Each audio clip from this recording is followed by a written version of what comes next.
What's good on YouTube? Hope you're all doing absolutely fantastic. Welcome today to a Gini Wijnaldum player review for the SBC Showdown that has been released, where I'm assuming the majority of us are rooting for Roma purely because of Tammy Abraham as well. We've got an in-depth review. We played 11 games with this man throughout our Champs playoffs.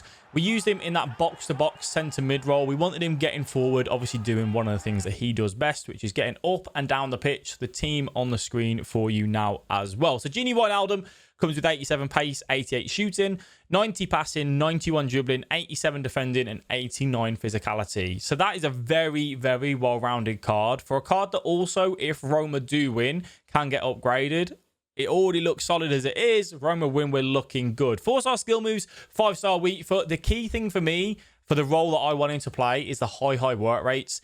If you had him as like high medium and he wasn't getting back as much, that isn't going to be as good. So that ticks the box to have that high work rates. He can be used in a 2-man midfield, a 3-man midfield. It really doesn't matter. I use him in the 2-man midfield as kind of the defensive player and also the attacking player. Could he play the holding role by himself? Probably not. I think you would want him getting up and down the pitch. So you don't want him as the holding defensive midfielder. He does have the unique body type. And in terms of traits, he has the flair trait and the solid player trait as well. The chemistry style, which we chose to pick on Wijnaldum, was the shadow chemistry style. Reason being is that his shooting is good enough for me. Because he's going to be kind of on the edge of the box, available for some long-range shots. He has 87 long shots, which is decent enough, 89 shot power. If you can green time it, you're looking okay. You might say, well, I want to use my midfielders to hit the ball from range, so you might want to look for a different chemistry style. One of my personal favourites, if you are looking for range, is the Hawk, just to take up those long shots to 95. But the Shadow, for me, is what the majority of the people should be going for. That takes him into the mid-90s on your pace split, which is very good, and defensively makes him an absolute beast. 99 stamina, 92 jumping. I know some people will be saying the anchor chemistry style could be good as well. You can go for that if you want to, but the way I see it is that Gini Wijnaldum is 5'9".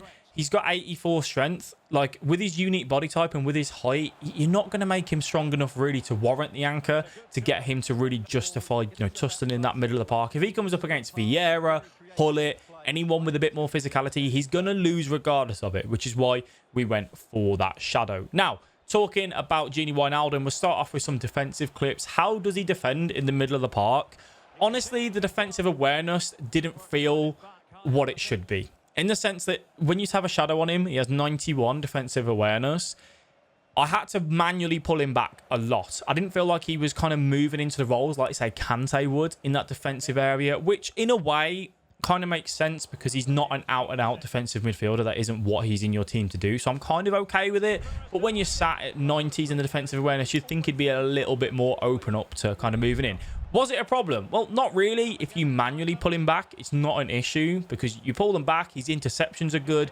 His low center of gravity is very similar to Kante, and that he gets across and he just does what he needs to do in that defensive area. So he wasn't like outstanding defensively, but he was certainly very, very solid.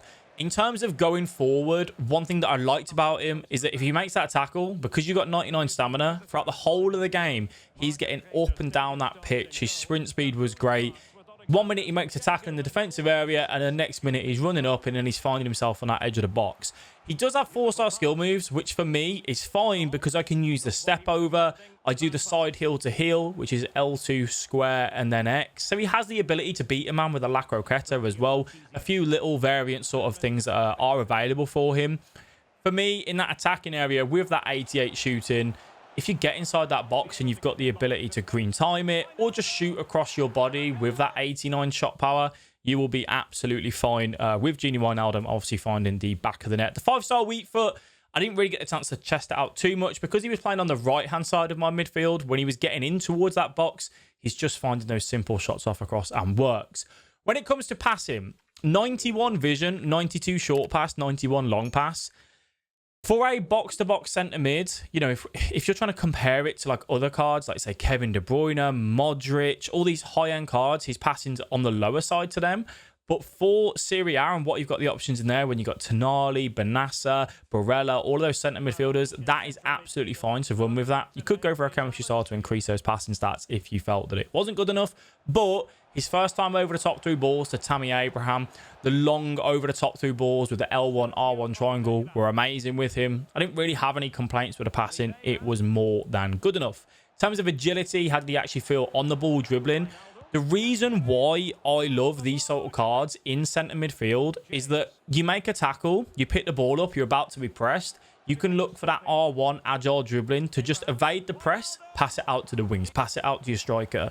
So players like Wijnaldum, Verratti are exceptional at that for me because I've got the ability to do it. I don't really like players that are really tall in the middle that just get caught on the ball at the feet. The ball's just trapped under their feet. Wijnaldum doesn't do that. He can turn, he can distribute the ball out with 98 balance as well. Evades those challenges very easily. Reactions is 89. Didn't notice it being a problem at all. I think in the middle of the park, you know, those loose little balls, he's kind of there to react to it. 89 is absolutely fine for me. I think if it was more of a defensive-minded midfielder or more attacking-minded, I'd probably want it a bit higher. But 89 for the role that he fills is spectacular. He comes in at 189,000 coins, which I think with Serie A team of the season coming up, that is ridiculously cheap right now. Like, he's got the potential to upgrade as well, right? Which if you're trying to think, okay, I want like top-end midfielders. Yes, you've got Benassa as an option because he was in the community team this season. Obviously, he's still available for you to buy. He's 270,000 coins right now. He's a little bit harder to link because of the nations. So if you're thinking about how do I want to go around it and you've got that little bit of fodder, you know, around, Wijnaldum with the potential to upgrade is just a better card than Benassa for 100,000 coins cheaper as well. Whether Benassa holds his price, I don't know with the Serie A team of season coming up. But if you want to do champs objectives, Wijnaldum fits that team. If obviously EA do again it on the weekend, if we have the team of the season cup again, Wijnaldum fits that. He can play versatile roles of centre mid, centre defensive mid, right mid and cam as well, actually in game. So for me, I was very, very happy with the SBC. 189,000 coins, I think, at this stage of the game for a top CM, which if he doesn't get the upgrade, will he last you for the rest of the game? Probably not. There will be better alternatives, maybe for a similar sort of price range. But if we're talking, he gets the upgrade, he gets that 93, the guy is going to be absolutely outrageous. One thing I do want to say, though, can you compare him to Hullet? No. I see people comparing him to Hullet, looking at the stats because they're very similar. Hullet, he's tall, he's a powerhouse, he's so big in the midfield. Hullet plays his own game. They're two completely different players. They are not anywhere similar. Just because their stats might be similar, the way they play in game is not a comparable comparison. You just can't compare them, okay? So if you want a centre mid that will get up and down the pitch, who can defend fairly decently, but is better excelling going forward, you want those high work rates. Serie A, I think Wijnaldum is a fantastic option for you. I love Benassa, and I think he's probably better than Benassa as a well-rounded card. But if you want to combine this with someone like Tonali with a Serie A tots, that'll be fantastic. Could you run in with Barella? I don't think so. I think Barella and Wijnaldum are a little bit too similar. If Barella gets a team of the season, this is, I think them two will both be a little bit too similar. So I wouldn't be linking them two together.